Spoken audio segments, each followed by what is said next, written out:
here. He goes over there. Okay. Jeanette, stand in front. Judge Janine, Chief Protocol. Thank you. Don't tell Monica. She's a strong leader. She just made television. Oh, sir. Okay. Thank you very much, everybody. It's an honor to be here for our friend Sergio Gore.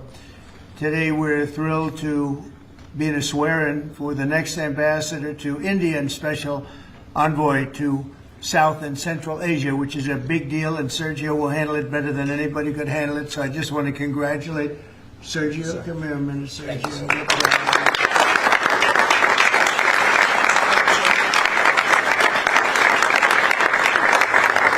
we are honored to be joined this afternoon by our great Vice President, J.D. Vance. Thank you, J.D. Secretary of State Marco Rubio. Thank you, Marco.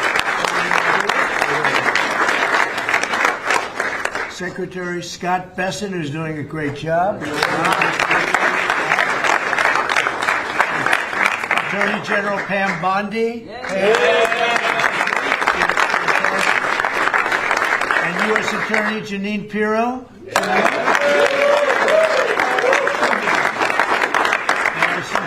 D.C. is a very safe place, Janine, right? Very safe place, and we got to keep it going. Yes.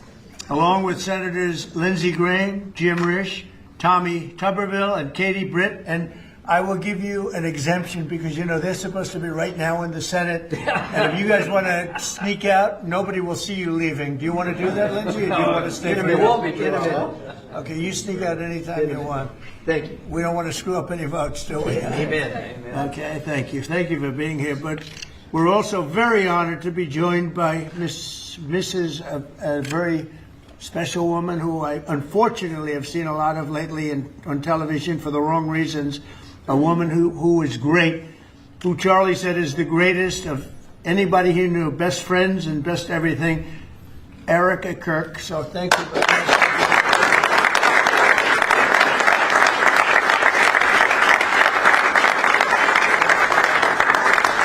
And as Erica knows, another special woman, Laura Ingram. Where's Laura? She's here someplace. Thank you, Laura. And many other true American patriots, great people. 1 year ago, Sergio played a key role in helping us secure the most consequential presidential election victory in the history of our country. And from the day we won, he immediately began working to staff our new administration with the most talented team of any president. And we have had a great team. A couple of mistakes there, Sergio, but we won't mention them. They're gone. We got rid of them pretty quick. We found a couple we weren't thrilled with. We got them out of here. But as my director of office and presidential personnel from the early days of transition, Sergio's leadership was essential to fulfilling the historic mandate entrusted to us by the American people. And that's what we've done with the help here at the White House. We set new benchmarks for presidential staffing. Nobody's done it, I think, hopefully better, but certainly quicker. But I don't think anybody's done it better. We have great people, surrounded by the people that I really do love and like and respect. But we hired 4,000 appointees across every federal department in record time, including over 1,000 appointments on day one. So before we even got started, we had over 1,000 people working for us. Under Sergio's leadership, federal agencies and departments reached staffing levels of 95%, and it's faster than any administration in modern day history. And prior to his work on behalf of my 2024 campaign, Sergio had tremendous success as an entrepreneur in the publishing world. He even published my book, which went to #1. I was very happy because if it didn't, he wouldn't be here. But now I'm trusting Sergio to help strengthen one of our country's most important international relationships, and that's the strategic partnership with the Republic of India. It's a big deal. India is home to one of the world's oldest civilizations, the largest country in the world, actually. And it's got over 1.5 billion people. And we have a fantastic relationship with the Prime Minister, Modi. And Sergio has only enhanced that because he's become already friendly with the Prime Minister, knowing that Sergio is going to be the ambassador they would call constantly to say, let's get to know this man, and they like what they see. So I know you're going to have a great success over there. It's a very important relationship. But it's also the fastest growing middle class, and it's an important economic and strategic security partner in the Indo-Pacific region. It's an amazing country, actually. 1.5 billion people. China has 1.4 billion. Those are two big countries. As ambassador, Sergio will work to fortify our country's bond, promote investments in key U.S. industries and technologies, increase American energy exports, and expand our security cooperation. And you know, we're making a deal with India, a much different deal than we had in the past. So right now they don't love me, but they'll love us again. We're getting a fair deal, just a fair trade deal. We had pretty unfair trade deals. They're very good negotiators, Sergio, so you have to take a look at that, if you would, please. But we're getting close, Scott. I think we're pretty close to doing a deal that's good for everybody, right? In the old days, do you think Biden would ask that question? I don't think so. He'd say, how are we doing with India? He didn't know about India. He didn't know a damn thing. But that's okay. We had him. Likewise, in Sergio's role as special envoy to South and Central Asia, he'll be a key emissary to a very important group of nations at the crossroads between East and West. And last week, I was honored to host the leaders of 5 Central Asian countries here in the White House. And Sergio will be helping with all of that. We had an amazing meeting the other night at the White House, and I'm confident that Sergio will do an outstanding job and make our country and all of his friends very proud. But I'm very proud of Sergio. I've known him for a long time, and he's a great guy. And most people love him. Some people don't like him so much. I'll be honest with you, Sergio.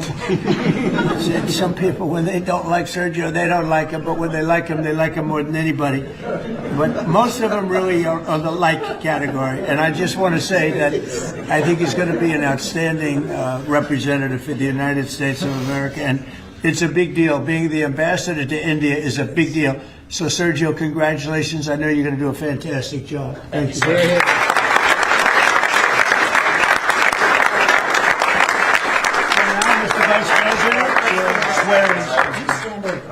Okay. Swear him in here. Left hand on the Bible, right hand up. Thank you. Thank you, Judge. I appreciate the assistance. We have such a crowd here, you think we're swearing in a vice president. Okay. Please repeat after me. I, Sergio Gore, do solemnly swear that I will support and defend the Constitution of the United States against all enemies, foreign and domestic, that I will bear true faith and allegiance to the same, that I take this obligation freely without any mental reservation or purpose of evasion, and that I will well and faithfully discharge the duties of the office on which I am about to enter. So help you God? So help me God. Congratulations, Mr. President.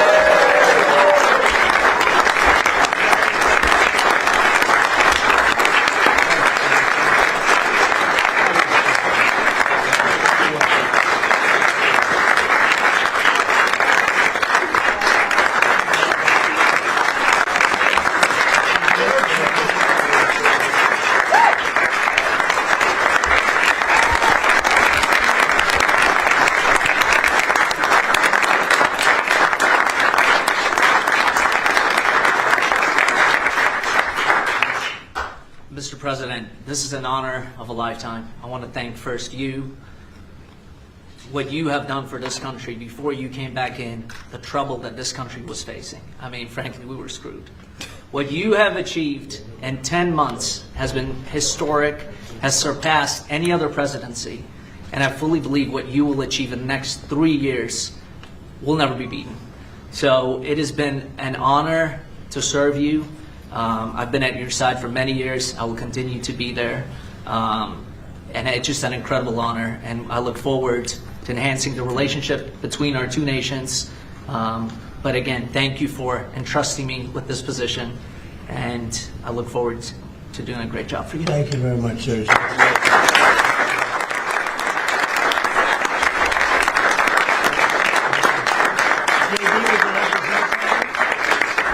Thank you, sir. First of all, congratulations, Sergio. You're going to be a great ambassador, a great representative to the country of India, which the President and I both love. As a lot of you know, Sergio was a critical piece of what made the first 10 months such a great success. Obviously, the president's leadership is the most important thing, but you can't do a whole lot unless you've got good people around you. And Sergio did as much as anybody to ensure that the White House was staffed with the very best people, people who were loyal to the president, loyal to the country, and loyal to the agenda that we're trying to implement. So thank you all for being here. I think it's a great testament to you, Sergio, that you got multiple cabinet secretaries, Erica Kirk, the President of the United States. This crowd would not turn out for just anybody, but it turned out for Sergio Gore. You're going to do a hell of a job, man. Congratulations.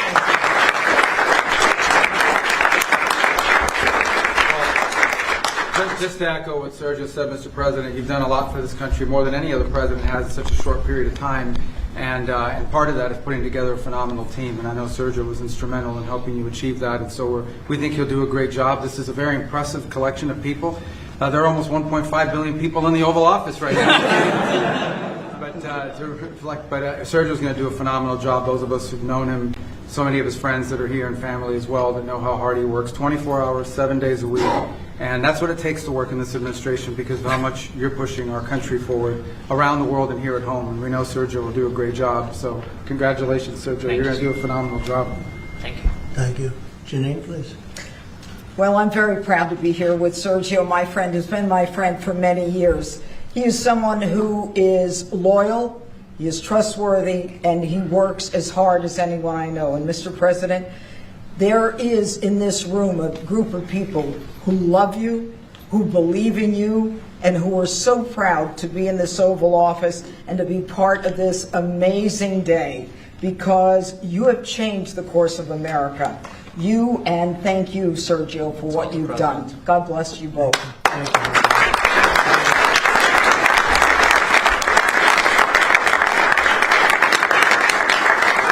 Well, he was also very good friends with a guy named Charlie. We just knew him as Charlie, and his wife, who we love so much, is here with us. And maybe you know how close they were together. Maybe, Erica, you could say a couple of words, please. Honor to, sir.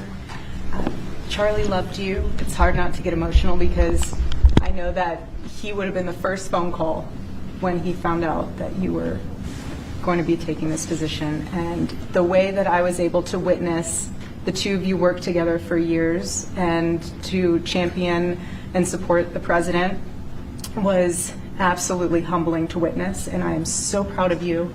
And Charlie is going to be with you every single day. In spirit, and I will be praying for you every day because I know that this is just the beginning of an incredible opportunity for you. And sir, thank you for allowing Sergio to have this beautiful moment. Thank you very much. Thank you, Charles. And that man's watching over us right now, right? Okay. Any questions? You mentioned senators that are here, Mr. President. Do you personally approve of the deal that's happening right now on Capitol Hill to end the government shutdown? Well, it depends what deal we're talking about. But if it's a deal I heard about, that's certainly, they want to change the deal a little bit. But I would say so. I think based on everything I'm hearing, they haven't changed anything. And we have support from enough Democrats. And we're going to be opening up our country. It's too bad it was closed, but we'll be opening up our country very quickly. Mr. President, that deal does reverse the mass firings your administration put through during the shutdown. Did you sign off on that, and will you abide by that if this passes? Well, I will be. I'll abide by the deal. The deal is very good. We're not going to be giving $1.5 trillion to people that came in from jails and from, the gangs and drug dealers and all of these others that they wanted to be given health care, which would have hurt our health care system. I hope that we're going to be able to have a health care where Lindsay and I were discussing it, Jim and I were discussing it, and Katie, we discussed it. We want a health care system where we pay the money to the people instead of the insurance companies. And I tell you, we're going to be working on that very hard over the next short period of time, where the people get the money. We're talking about trillions and trillions of dollars where the people get the money. Yes, please. The Syria president, sir, could you update us on your meeting? Did you come to any agreements? Say it? With the leader of Syria you had earlier, did you come to any agreements today? Well, I've had an agreement with him. He's a very strong leader. He comes from a very tough place, and he's a tough guy. I liked him. I get along with him. The new president of Syria. And we'll do everything we can to make Syria successful because that's part of the Middle East. We have peace now in the Middle East, first time that anyone can remember that ever happening. I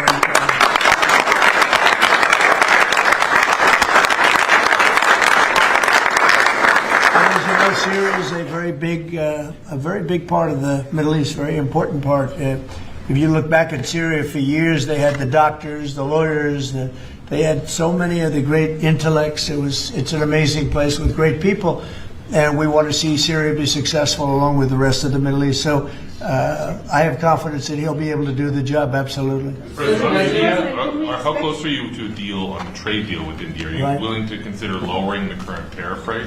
Well, right now the tariffs are very high on India because of the Russian oil, and they've stopped doing the Russian oil. It's been reduced very substantially. Yeah, we're going to be bringing the tariffs down. What kind of level are we talking about here? I mean, at some point we're going to be bringing them down. Without tariffs, this country would be in such trouble, as they were for many years. That's why we owe $38 trillion.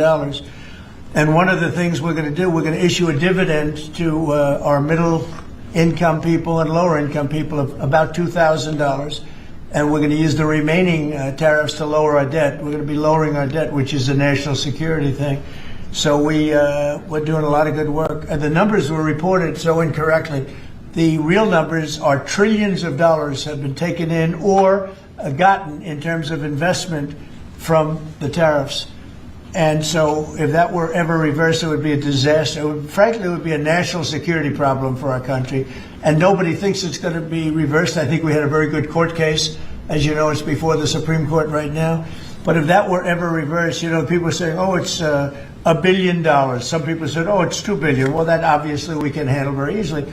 But this is trillions of dollars we're talking about in terms of the tariff income and all the investment income that's come into our country. We have more than, I would say right now, more than $18 trillion. The biggest number ever is a tiny fraction of that for any country. China, the United States, the biggest number ever. If you look at the past administration, Biden, he did less than $1 trillion in 4 years. We're over $18 trillion. By the time my first year ends, we're going to have over $20 trillion of investment coming into the United States. It's unheard of. We have AI factories. We're leading China by a lot. We have cars and car plants coming in by more than we've ever had built before.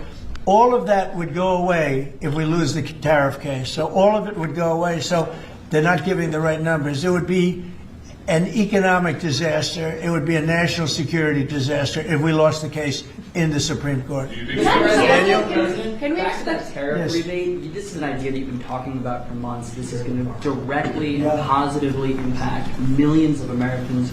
Why was this important for you to do, and when can Americans expect that rebate? So I've been talking about it for a long time, the dividend to people that have suffered under the Biden administration. So Biden had the highest inflation in history, and we now are at a very low point. We're going to be hitting 1.5% pretty soon.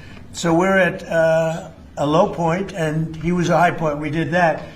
Food prices are way down. It's all coming down. And the biggest decrease, of course, is energy. And, as goes energy, goes everything else. Because when energy comes down, the oil, the electric, I think you're going to see $2 gasoline or something very close to that. In fact, we're already in the twos. But I think you're going to be seeing very soon $2 gasoline. That's like the equivalent of a massive tax cut. But in addition to that, the great big beautiful bill gives you a very, very big tax cut. And then you have no tax on tips, no tax on Social Security, and no tax on overtime for the middle income and for even, frankly, anybody. But you have no tax, and the no tax on tips has turned out to be a tremendous thing. But when you think no tax on tips, no tax on overtime, and no tax on Social Security for our seniors, it's the great big beautiful bill, which has been mischaracterized. But now people they don't want to talk about it because it's so good, the enemy, because it's so good for everybody. It's the greatest piece of legislation ever passed in the history of our country in terms of size. And hence they call it the big beautiful bill, or the one big beautiful. I call it the great big beautiful bill. It's an amazing bill for the middle class. It's an amazing bill for jobs. We've never passed anything like it. And in my first administration, so we had the greatest economy. Everything was good, but we're really outdoing it this time because we have investments coming in largely because of tariffs. And I think because of November 5th, the election result. But we have investments coming in like we've never had before. The deal in the shutdown, Mr. President, includes a vote. Please, behind you. Caitlin, behind you. Thank you. Thank you, Kate. On Syria, can we expect an announcement on a pact between Syria and Israel, or an announcement on them joining the anti-ISIS Yeah, you can coalition? expect some announcements on Syria. We want to see Syria become a country that's very successful, and I think this leader can do it. I really do. I think this leader can do it. And people said he's had a rough past. We've all had rough pasts. But he has had a rough past, and I think, frankly, if you didn't have a rough past, you wouldn't have a chance. He gets along very well with Turkey, with President Erdogan, who's a great leader. Erdogan's a great leader, and very much in favor of what's happening in Syria. We have to make Syria work. Syria is a big part of the Middle East. And I will tell you, I think it is working and really well. We're working also with Israel on, getting along with Syria, getting along with everybody. And that's working amazingly. As you know, Hamas has given us back numerous bodies. It sounds pretty gruesome, but it's something the parents want more than if their son had been living. Hard to believe.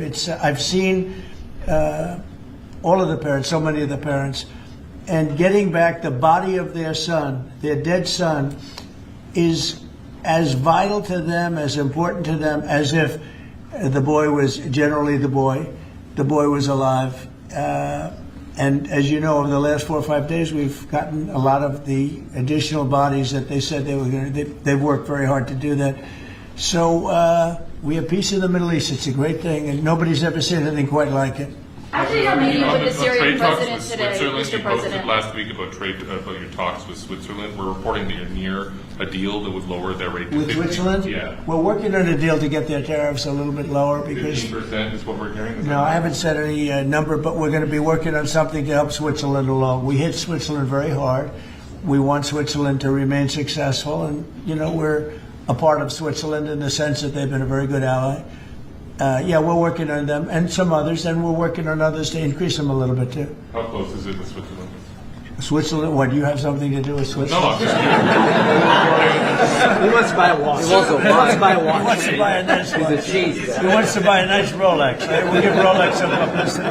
Because Rolex has they've been very nice, No, look, it's a beautiful country. It's a small country, but economically very big. So we're working on something. After a Caitlin? meeting with the Syrian president earlier today, Marjorie Taylor Greene, who is a big ally of yours, said that she would rather see you focused on nonstop domestic policy meetings here at the White House instead of nonstop foreign policy meetings. What's your response to her saying that, and also saying that grocery prices are up and not down, as you've said? Yeah, so I don't know what happened to Marjorie. She's a nice woman, but I don't know what happened. She's lost her way, I think.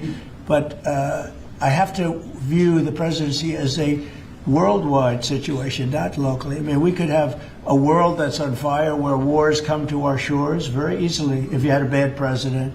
We had a horrible president, and we ended up with Russia, Ukraine, and we ended up with other disasters, too. Don't forget, I put out 8 wars, 9 to come. I think I'll get the other one taken care of. But I put out 8 wars. And look at the damage that Russia, Ukraine has done to us as a country. I mean, we spent $350 billion. We're not spending any money anymore. Now they pay us through NATO. I got NATO to go from 2% to 5%. Well, that's very important. When you're president, you really sort of have to watch over the world because you're going to be dragged into it. Otherwise, you're going to be dragged into a world war. I think if I weren't president, first of all, that war would have never happened if I was president. And if I weren't president, that war could have led to World War III. It won't. It's not going to anymore. But when I first got in, I said, wow, this situation could lead to World War III. And I got NATO together. I got everybody together. But with all of that, I passed a great, big, beautiful bill, which is the biggest tax cuts in the history of our country. So when somebody like Marjorie Taylor Greene, who's now catering to the other side, I don't know what, I guess she's, got some kind of an act going, but I'm surprised at her. But when somebody like Marjorie goes over and starts making statements like that, it shows she doesn't know. I don't devote a lot of my time. Let me give you another example. China. China was going to hit us with rare earth. Now, everybody says, what does that mean? Magnets. If China refused to give magnets, because they have a monopoly on magnets, because they were allowed to happen over a 32-year period, there wouldn't be a car made in the entire world. There wouldn't be a radio. There wouldn't be a television. There wouldn't be internet. There wouldn't be anything because magnets are such a part. Now, nobody knows what magnets are. and not overly sophisticated, but to build a magnet system would take 2 years. So if I weren't able to say to China, look, if you're going to do that to us, we're going to charge you 158% tariff. It was 100% on top of 58%. And China called up immediately and said, we will make peace. And we made peace. We made a great deal. We made an unbelievable deal. China's paying tariffs to the United States, not the United States paying tariffs to China, which has always been the way it was. Nobody can believe these deals. But so when somebody makes a statement about he's devoting time to the world, well, the world is the United States, because if the world's in trouble or if the world is ripping us off, you know, the world was ripping us off before I came here. Europe was getting massive tariffs. They were sending us 9-10 million cars a year. We were sending them none. They were not taking our agriculture. We were taking massive amounts of their. It was so unfair. Now we have a deal where $950 billion is coming into the United States because of me and because of tariffs. So if I don't do all these things, our country is doing very poorly. So, you know, it's easy to say, oh, don't worry about the world. But the world is turning out to be our biggest customer. The world was on fire.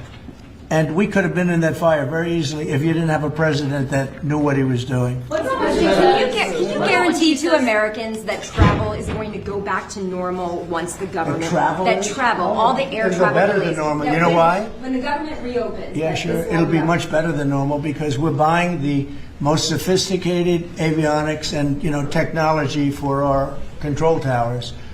And we didn't have that. We had a guy named Buttigieg. Edge, they say, is the best way. Just say two edges, like off the edge of a cliff, which is where they were taking us, by the way. Edge was the Secretary of Transportation, and he spent billions of dollars trying to patch together our air traffic control system, which was a conglomeration of all different systems in all different cities. They had hundreds of companies working on it. And they were spending billions of dollars. And when they turned it on, it didn't work. It didn't even work a little bit. That's why you had a helicopter crashing into an airplane, that if we had a great system, bells and whistles would have started going off. So we are now in the process. We're in final bids of getting the finest system anywhere in the world. I've analyzed it. Sean Duffy has been working really hard on it, doing a fantastic job, by the way. And over the next 2 or 3 weeks, we'll be handing out the finest air traffic control system anywhere in the world. All the towers will be equipped. They were going copper wire into glass wire into other types of wire. And if you knew anything, you know copper wire doesn't work with glass. You know glass doesn't work with other substances. And they spent billions of dollars, and when they turned it on, nothing happened. Okay? We're getting the most sophisticated, all brand new. Every control tower will have the same exact system. It'll be the most sophisticated system by far in the world. And what we've done is we've looked around other countries and we've taken the absolute best systems in every different form, because there are different. You have lots of different companies like IBM and Raytheon and a lot of great companies. They're all bidding, and we're going to pick the best one, and it'll get built relatively quickly. And we are going to have the greatest air traffic control system anywhere in the world. Thank you very much, everybody. Air traffic control. Thank you.